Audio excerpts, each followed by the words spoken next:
태극신금 이해를 시작하겠습니다. 활동에서 생산물, 생산물에서 소비 플러스 여유 생산물에서 자연 플러스 작업도구 플러스 인간에서 활동으로 복귀하죠. 활동을 중심으로 살펴보겠죠. 위순환 형태에서 출발점이 되는 활동은 다시 활동으로 복귀하는데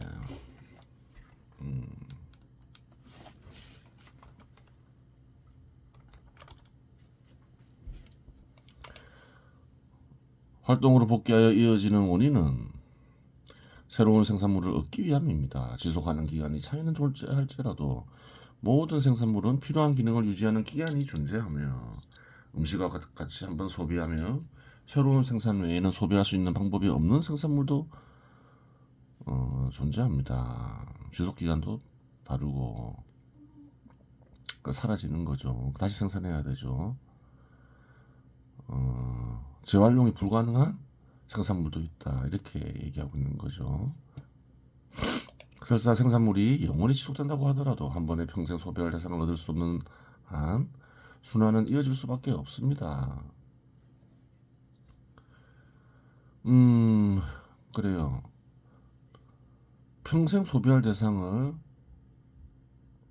한 주기의 활동으로 얻을 수 있다면, 그리고 그러한 생산물이 사라지지 않는다면 활동을 생산을 위한 활동을 지속적으로 할 이유는 없겠죠. 근데 그렇지 않다는 거예요. 따라서 인간의 생존을 위해서 자연의 일부분을 가공하는 활동은 끊임없이 이어질 수밖에 없는 필연성이 존재합니다. 활동의 두 구성 부분, 노동과 심동을 행사하는 인간 자체가 변함으로 인해 노동과 심동으로 구성되는 활동 역시 동일한 형태일 수는 없습니다. 복귀할 때의 활동은 완전히 동일하지는 않다. 동일성과 상이성이 있겠죠. 노동은 어느 정도 수준까지는 발전하는데, 발전한다고 하면 정확성과 속도가 증가함을 가리킵니다. 이러한 활동은 통상 숙련된다라고 말합니다. 활동이라고 하는 게 좋겠죠. 활동에 노동도 있고 심동도 있죠. 노동, 심동 모두 숙련이 되죠. 자꾸 하다 보면. 이는 생산성을 증대시키는 요인이기도 합니다. 그래요.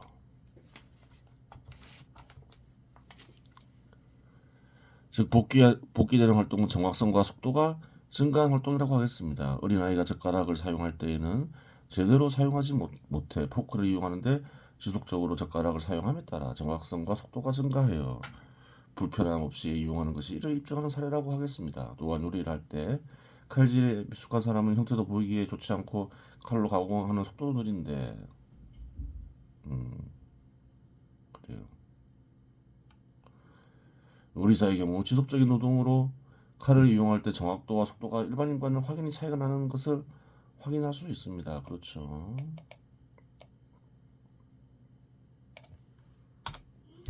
악기의 경우도 지속적으로 다룸에 따라 능숙하게 다룰 수 있게 되는데, 이를 통해 육체적 활동의 질적 수준을 변화시킨다는 결론을 얻을 수 있습니다. 심동 역시 활동의 형태를 변화시킵니다. 보다 효율적인 몸 동작을 고안할 수 있고 보다 생산적인 작업 수단을 고안할 수 있으며 새로운 방식을 도입할 수도 있습니다. 심동의 결과 새로운 움직임이 고안되고 새로운 작업 도구가 이용되면 새로운 방식이 도입되면 활동은 그에 적합하게 변화됩니다. 이런 식의 발전을 가리켜 통상 기술을 얻었다라고 말합니다. 이처럼 심동이 크든 작든 작용하여 활동을 변화시키는 것은 부인할 수 없습니다. 이처럼 한 인간이 작업 도구를 이용해 자연으로부터 생산물을 획득하는 경우에는 활동이 고도화된다고 말할 수 있겠으나, 여기는 한 인간이 수행한다는 전제가 존재합니다.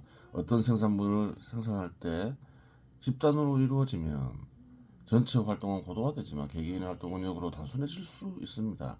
한 인간이 하나의 생산물을 홀로 생산할 경우 다양한 활동을 전개해야 생산이 가능해지지만 분업하는 개개인의 활동을 단순화시키기 때문입니다. 그렇죠.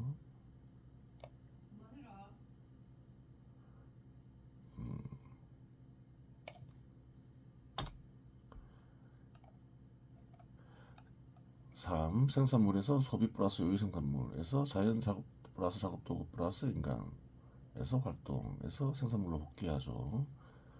생산물을 중심으로 살펴보겠죠. 위 순환 형태에서 출발점이 되는 생산물은 질적 구분과 양적 구분이 가능합니다. 자연으로부터 생산물을 획득하는 과정에서 기존의 생산물보다 유용한 생산물이 발명되기 전까지는 기존 생산물의 양을 늘리는 것이 주목적이 될 수밖에 없습니다. 기존 생산물의 양이 충분하지 않을 경우 이러한 현상은 불가피합니다. 그래요. 기존의 생산물이 있어요. 충분해질 때까지 양을 늘리기 위해서 그래요. 사람들은 노력을 하죠. 노동과 진동의 지속적인 활동은 생산성을 향상시키기 때문에 일반적으로 원한 과정에서 복귀하는 생산물의 양은 조건이 동일할 경우 증가합니다. 하지만 자연환경의 돌발적 변화가 생산 조건을 악화시킬 경우 자연 조건에 영향을 받는 생산물도 있겠죠. 크게 영향을 받는 생산물도 많죠. 농산물 같은 거.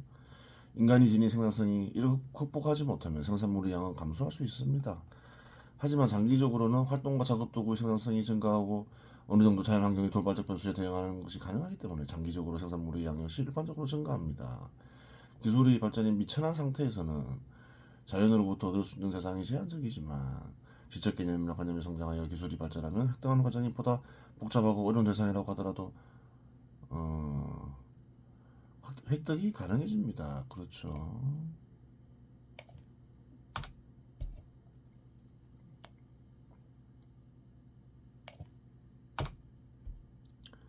새로운 획득 과정이 진행될지의 여부는 새로 생산될 생산물의 유용성에 달려 있습니다. 예를 들어 지적 개념이나 관념의 성장이 충분히 이루어지지 않았을 때 작업 도구의 소재로 쉽게 구할 수 있는 돌이 이용되었는데 금속이 발견되고 금속을 이용하는 방식이 개발됨에 따라 역사적 과정에서 돌을 작업 도구 소재로 이용하는 경우는 드물어졌습니다. 사례를 들고 있는 거죠.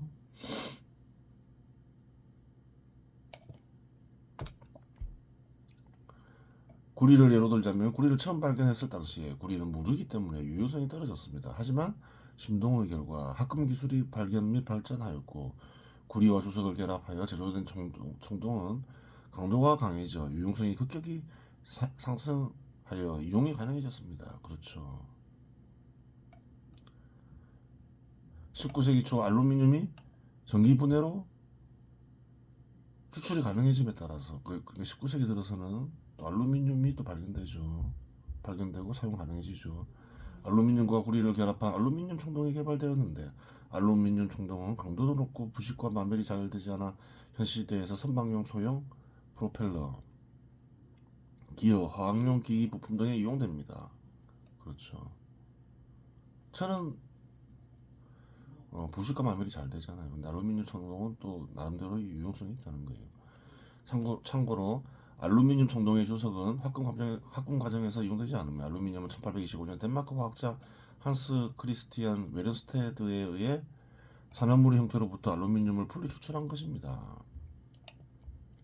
원한 과정에서 복귀하는 생산물은 용도가 같더라도 보다 유용한 형태의 생산물이 지적 개념과 관념의 성장으로 인한 새로운 진료와 사용 방식의 발견에 따라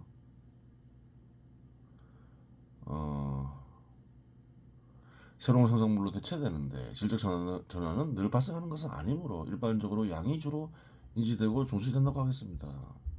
양의 증가와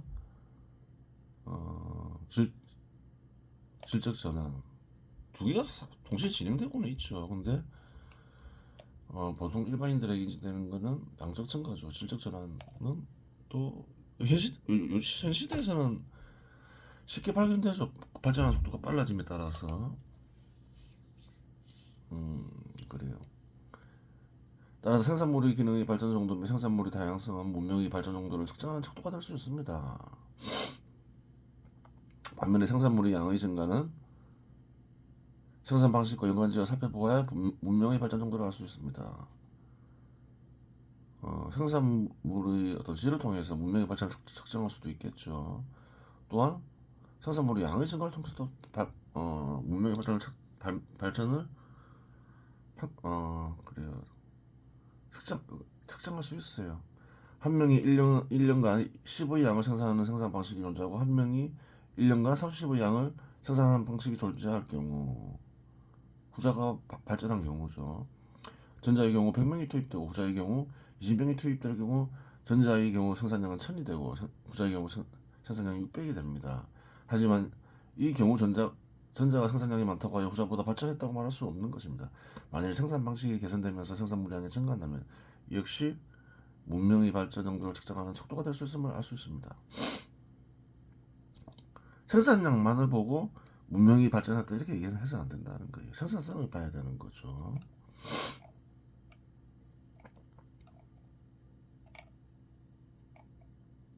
그래요.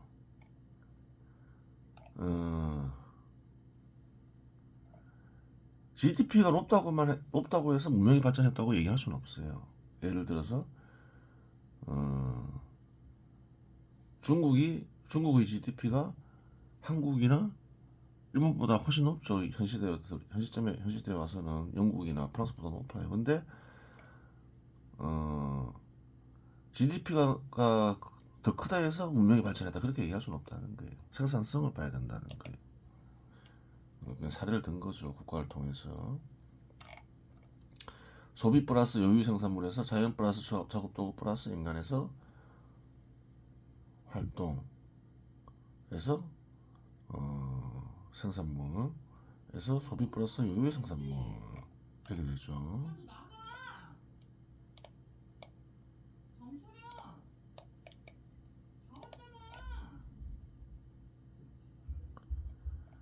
그래요. 보겠습니다.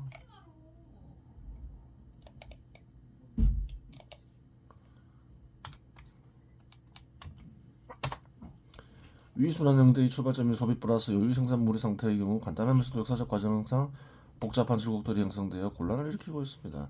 지대가 무엇이니? 이자가 무엇이니? 지대나 이자 역할이 무엇이냐는 것도 이 상태가 역사적 과정에서 다양한 질곡들과 얽히면서 발생한 문제라고 하겠습니다. 그래요. 여유 생산물은 다양하게 이용될 수 있는 거죠. 다른 사람에게 대여해주면 대여해준 대가를 받기도 하죠. 하지만 본질에는 특별한 것은 없습니다. 인간이 소비하는 생산물은 시간이 경과하면 자연적으로 부식의 과정을 거치며 사라집니다. 결국은 사라지기 전에 사용해야 하는데 사라지는 시점은 생산물마다 제각각입니다. 주거 공간이나 작업 도구의 경우는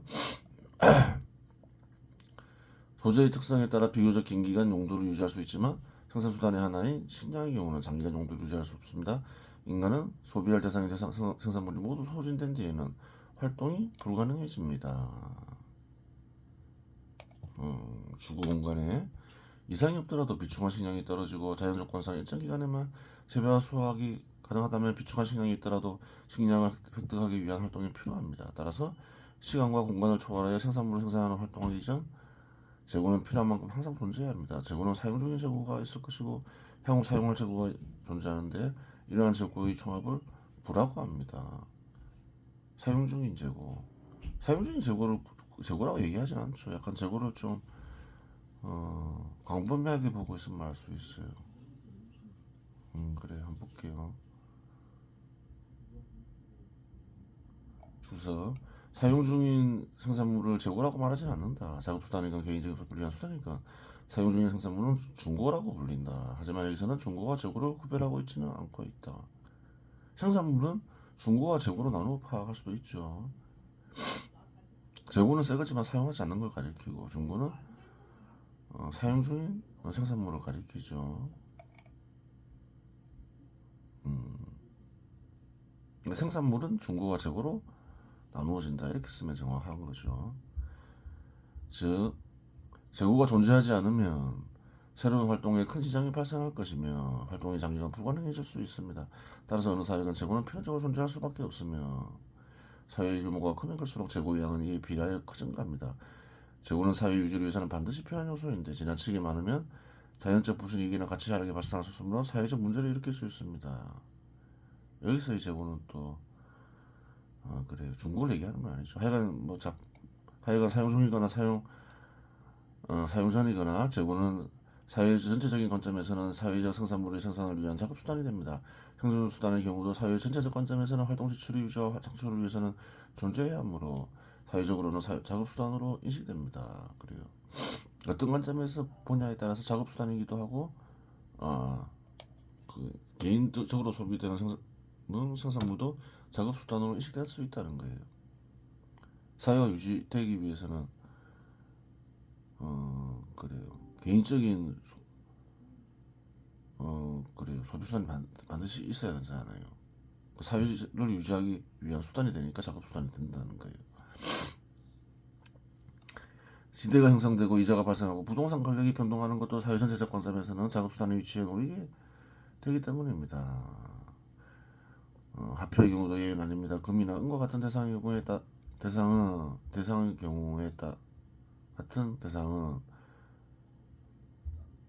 경우에 따라 화폐로 대체될 수 있기 때문에 부의 일부를 구성합니다. 그렇죠.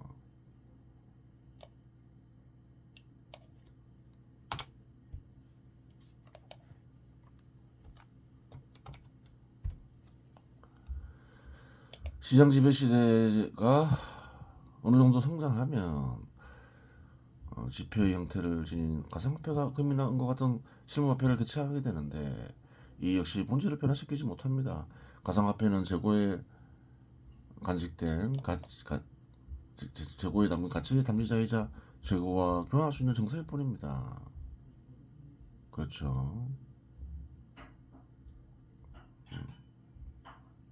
담지자이자 재고와 교환할 수 있는 정서를 따릅니다. 따라서 실물화폐가 아닌 가상화폐의 경우는 국부의 계산 시 재고와 합쳐져서는 안 되는데 그 경우에는 국부가 이중으로 계산될 수 있기 때문입니다. 화폐는 그래요.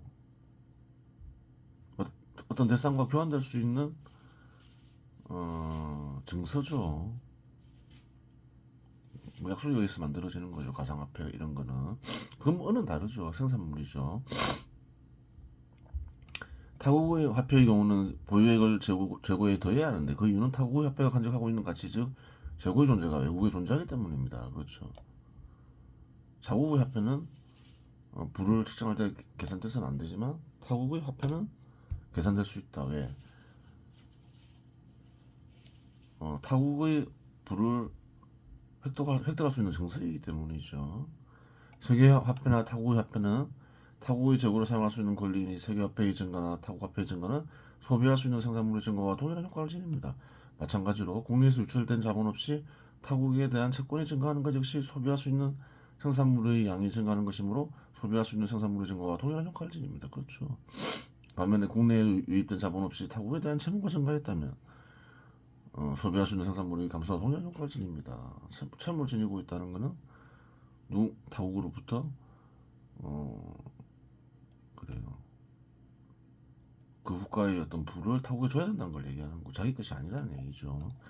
위에서 살펴본 순환 형태들은 고대 농경국가에서 자급자족으로 살아가던 인간들에게서 주로 발견할 수 있는 삶의 형식이지만 전체 사회의 근원적인 삶의 형식이라고 할 수 있습니다.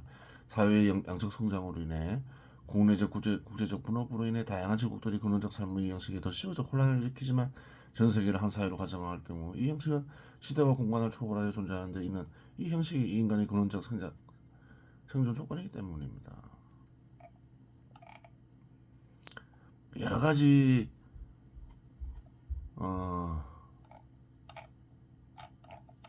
그래요. 여러 가지 순환 형태가 나타날 수 있는데 잘 따져보면 다 이거라는 거예요. 그래요. 시장이 발달하면서 화폐도 생기고 이러면서 막 복잡해지는 거죠. 가만히 따져보면 그래요. 이러한 형식이 발견된다는 거예요. 남은 시간은 태열 금화종지를 살펴보도록 하겠습니다.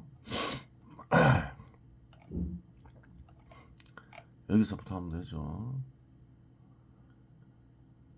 자의정념치사 그대가 바른 견해로 정녕 이를 처리한다면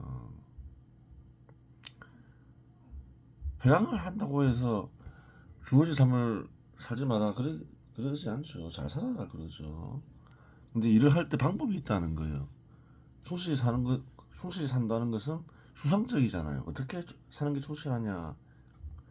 당연히 성실하게 사는 게 충실하게 사는 건데 반드시 성실하게 사는 것만이 충실하게 사는 건 아니라는 거예요. 성실하게 살아도 충실하게 살지 않는 것이 될 수 있다는 거예요. 성실하게 사는 건 기본이고 바른 견해를 가지고서 바른 견해에 입각해서 성실하게 사는 게 그래요. 삶을 충실하게 사는 것이겠죠.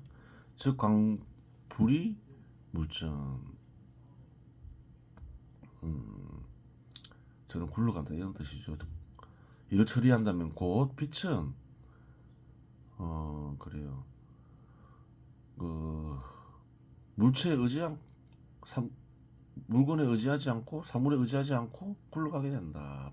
어떤가는 신이라는 거죠. 이게 무슨 말인 거예요? 상징적인 표현이죠. 어려운 말이죠. 어떤가는 신이 사물에 의지하지 않는다. 사람은 어떤가요? 삶을 살아가면서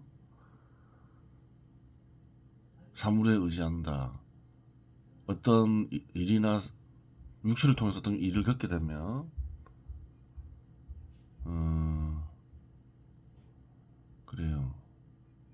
육체로 인해 발생하는 욕구에 입각해서 결정하게 되죠. 어떤 대상에 집착하기도 하고 여러 가지.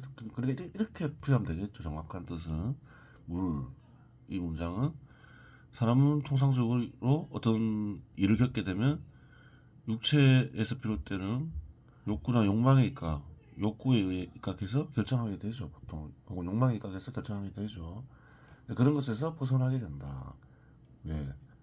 바른 견해에 입각해서 견해에 입각해서 생각하고 살아가기 때문에 그런 거죠. 광즉자회. 빛은 곧 절로 돌려진 그래요. 굴러가게 된다. 돌아가게 된다. 이런 말이죠.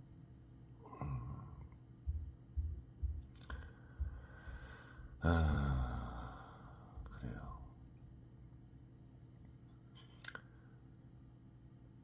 삶을 충실히 하는데 바른 견해를 가지고 바른 견해에 입각해서 생각하고 살아가라. 그러면 어떤 간의 신의 뜻은 절로 일어나면서 어떤 간의 신의 뜻에 따라 살아가게 되고 어떤 간의 신의 뜻이 나타나게 된다 이 말이죠. 자시 무상지회강야. 그래요. 이러한 일은 무엇이라고 하냐? 무상. 모양이 없는 회광 돌리며 비추는 일이라고 한다. 그래요. 무상은 결국 무슨 뜻인가요? 견해에 입각해서 살아가니까 그때그때 어떤 일과 사물에 대한 집착에 의해서 살아가는 게 아닌 것을 가리키는 거죠. 육체에 의지하지 않는다. 늑스작용에 의지하지 않는 것을 무상이라고 하는 거죠. 상가행지. 그래요. 그러한 일을 능히 할 수 있거늘. 그렇죠. 이것이 가능하다는 거예요. 불가능한 일이 아니라는 거예요. 바른 견해를 가지고 바른 견해에 입각해서 살아가는 게. 이 황류진정 저상 회광호. 어떤 이들은 뭐랄까요? 그때그때 일이나 산물에 접할 때 그때그때 맞게 행동해야 된다 이렇게 얘기하죠. 바른 견해 같은 건 필요 없다. 그런 것은 뭔가요? 그때그때 행동하게 되면 욕구에 따라 행동하게 되겠죠. 직관적으로 행동을 하게 되고 견해에 입각해서 생각하고 행동하지 않는 거죠. 그것을 가리키는 거죠. 어찌 그렇게 사는 것을 돌림변 비추는 일이라고 하겠는가. 그래요. 그때그때 판단해서 행동하는 것, 그것은 바른 견해에 입각해서 살아가는 게 아니죠. 그러한 것은 돌림에 비추는 일이 아니다, 이렇게 얘기하고 있는 거죠. 바른 견해, 어디서 나오는 말인가요? 팔정도에서 나오는 거죠. 이 주석이 있죠. 시타르타는 정견, 정사유, 정어, 정업, 정명, 정정진, 정념, 정정이 중요하다고 한다. 이 8가지를 팔정도라고 한다. 그래요. 정념이 나오죠. 비구들이여 바른 견해, 바른 사유, 바른 말, 바른 행동, 바른 생활, 바른 사념의 항목이 있다. 만약 마음을 한 곳에 중시킨 자가 이것을 구비한다면 이것이 조건을 구비한 성스럽고 바른 정신 통일인과 동시에 요건을 갖춘 성스럽고 바른 정신 통일이라고 말할 수 있다. 여동비는 불교에 대해서 잘 알고 있었으니 정념은 바로 바른 견해로 풀이하면 된다. 바른 견해, 바른 사념. 그래요. 그냥 견해 정도로 번역하면 되겠죠. 정념, 바른 사념. 생각과 또 사념은 다르죠. 바른 관념. 그래요. 바른 관념에 입각해서 처리한다. 관념으로 번역해도 돼요. 사념이니까 그래요. 일단 보고 더 정확할 수도 있죠. 바른 관념이. 그래요. 그 다음에 참뜻을 보겠습니다.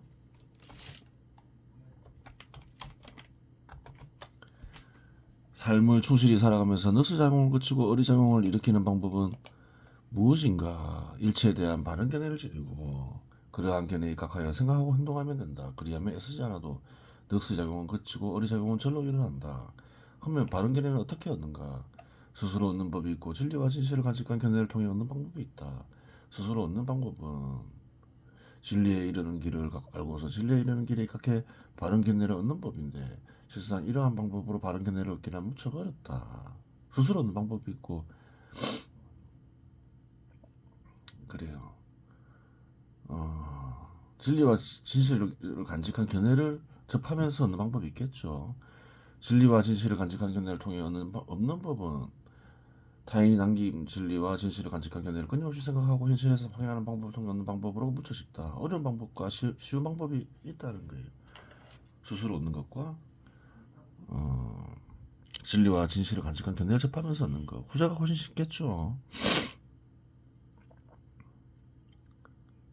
그래요. 바른 견해를 지닌 책 몇 권만 읽으면 얻을 수 있지만 스스로 바른 견해를 얻고자 하면 기나긴 기간이 돌림에 비추는 일을 해야 되잖아요.